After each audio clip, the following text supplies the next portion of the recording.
Trainers, PokeDad back at you again. I want to talk about the GO Fest Global ticket and if it's worth that $15 price tag or if you should stay free to play and what's going to be best for you. So I'm going to be looking down at the screen here. I am in my youngest son's scenic bedroom. You can tell a lot of Pokemon stickers, all that stuff. I do apologize. I'm doing this. It's a little bit easier to record and have this face-to-face as opposed to trying to get everything up on the screen. Just for time's sake, I between working full-time, 4 kids, and trying to be the very best. My time is very busy.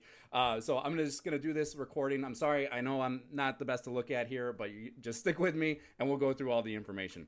So for free, I'm going to go over that first of what the encounters are going to be, what the raids are going to be for free in the global weekend, and then we'll hit on the paid ticket, okay? So if you want to, I'll put a timestamp down so you can skip to just the paid ticket because, again, you will get everything that is for free plus what is paid for in the ticket. Now, if you're going to stay free to play, you do have 4 rotating habitats that you'll get 2 hours of each day. So we got the times here. They went 10 a.m. to 11 a.m., then 2 to 3, and then the other ones as well. So of these 4, sorry, I'm just trying to keep this as fast as I can. For time's sake, the 4 habitats that we see is the Moonless Volcano, where you get Houndour, Numel, Duskull, Gothita, Golett, Fletchling, Red Flower, Flabebe, Skrelp, Fuecoco, and a rare chance of Carbink. So those are just going to be out in the wild. You're just going to see them everywhere.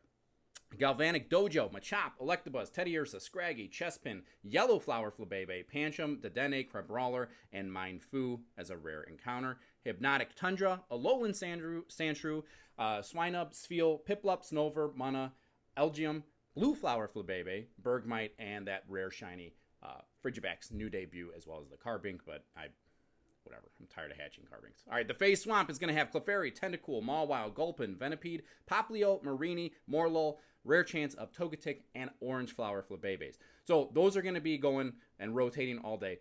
Day-long Pokemon encounters. These will be out all day on Saturday for the Shield. Will be Chansey, Skarmory, Larvitar, Shieldon, Shelmet, Vullaby, Oranguru, and a rare chance of Goomy. And then on Sunday, we will see Galarian Farfetch, Cubone, Ralts, Carablast, Pawniard, Dino, Passimian, and rare chance of Jangmo-O.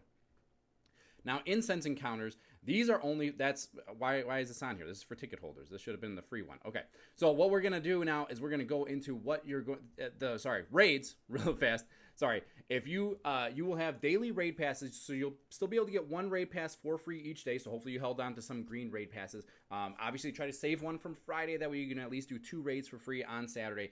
1-star raids, we got Frigibax, and then the 3 Dapper Pikachus, blue, red, and yellow there. 3-star raids, we see that costume Phalanx, which is just awesome. He's not going to be in the wild like he was for the in-person events, so I just want to make that clear. This is your only chance, if you only played globally, to get it is from the 3-star raids. 5-star raids Saturday have that Zamazenta in the crown form, and then on Sunday we see the crown form of Zacian in 5-star raids. So again, depending on if you really want to get those costumes or not, or if you just want to focus on the Zacian and Zamazenta, again, that'll just increase the number of raid passes that you need to have. Ticket holding trainers, which is, again, costs $14.99 for that ticket. It does apply to both days. In that time, during both days, you run an incense in the different rotating habitats. You're going to see Torkoal, Skiddo, Pachirisu, and Klefki. Klefki cannot be shiny. But again, 3 regionals as well as Skiddo, which Skiddo has only been available in Go Safari events so far, so it's awesome to see that coming globally. And then also from Incense Encounters, the Unknown spawn spelling out Sword and Shield. You will see both days. Keep in mind that the exclamation point and question mark unknowns are not available like they were for the in-person events. And also keep in mind that the W unknown still cannot be shiny for whatever reason. So that's going to be there. The other main thing that you're going to get is this Volcanion encounter. You're going to get a special research. I believe it was 9 parts long. I don't know if it will be for the global as well. But it does finally land you with the Volcanion encounter, which is just awesome. If you do not get this this time around, it will eventually become free, probably 6 to 8 months from now, like it always does. Last year, we got Marshadow for ticket holders. The year before that, we got Deontay for ticket holders. And guess what? Now they're free for everybody. So just keep that in mind. And again, if you do purchase the ticket, and you do get the encounter, when that research becomes available, you then will just get extra candy for free. You'll only get 1 mythical, which you're catching now. So when that research does become available, you will just get extra candy, which, of course, is still always nice to have. Because the mythicals are the hardest to get candy for. All players are going to see snapshot encounters, lure modules, and party play increased to 8 hours, which is great. Whatever. The ticket holding trainers, though, you do get an increased shiny chance, which I'm going to tell you, I've played where I've had the ticket and some of my kids and my wife have had the ticket and some of my other kids did not because they just weren't as interested. But the times they did play, I have to tell you, there is a difference. You do see that increased shiny rate for ticket holding trainers. Is it exponential? Sometimes, but not always. But it is definitely there. I will say that there is a difference. I've seen the side-by-side comparison. Again, we're getting that special research leading for Volcanion. The other key thing here is you're getting a special research leading that branches either Sword or Shield for Zacian or Zamazenta.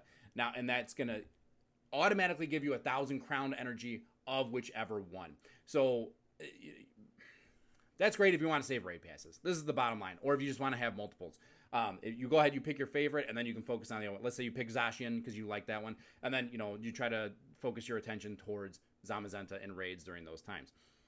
Different Pokemon attracted to incenses, habitat-themed collection challenges, all that good stuff. Your buddy will gain more hearts. Now, when we saw this at the in-person event, I think you could get over 38 hearts for your buddy Pokemon. This was crazy. This was awesome to see. So they're bringing that to the global experience, which is great. But again, it's just for ticket-holding trainers. It will not be for the free players. 9 free raid passes per day spinning at the gyms. So again, you get 18 raid passes for free over the weekend, and you typically get between 80 to 120 of that crowned energy from each raid. So you're going to need to do about 10 raids per dog, okay? So you're going to need to do 20 raids. So this at least gets you basically all 20 raids for free. You might need to use, 1 or 2 green raid passes in order to have enough energy. You can open up to 40 gifts per day and up to 6 special trades per day and half Stardust cost for trades. So that's awesome. There's a lot of benefits here to buying the ticket. Here's my bottom line. I'm a free-to-play player, okay? This is the one time a year that I do buy the ticket. I typically don't buy any event tickets whatsoever. I just don't typically see the value in them. And just for a few raid passes or this and that, the value can definitely be there. But is it always worth just socking my money into this game? I don't feel that it is. This is the one time a year. If you really truly want to enjoy your Go Fest experience, you should purchase the ticket. You not only get the mythical Pokemon, you get all the raid passes. You're getting 18 raids. That's $18 worth of raid passes. So you already are seeing your value back in that. In addition to all of the extra things that you're going to get. But if you're out there and you're grinding the full 8 hours of the event each day, it's really going to be benefited by spending just that $15. And again, it's $15 over 2 days, so it's really only $7.50 per day, depending on how you want to break it down. You would spend more than that going and seeing a movie, and it would last you a lot less time. It would only get you 2 hours of entertainment versus 8 hours of entertainment. That's how I typically try to break these things down. Do I buy it for every single one of my kids? Again, we got 5 trainers in our family. Do I buy it for everybody? Yeah. Actually, I do. This time around, I did. I don't always do that, depending on everybody's involvement in the gameplay. But they've really leaned into. They love Zacian and Zamazenta. So again, having the most streamlined and easy process for everybody, especially the kids, is just it's worth it. That's all I'm gonna say. It's worth it. That way, you're not fighting over trying to then help them get more raid passes or catch more. They get disappointed. They don't get as many shinies, things like that. So it's definitely worth it the day of if you were able to. Go ahead and spend that $15.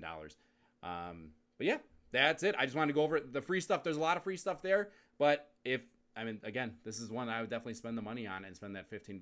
So, but get out there and enjoy the game by yourself or with your Poke fam and friends. I'll catch you next time.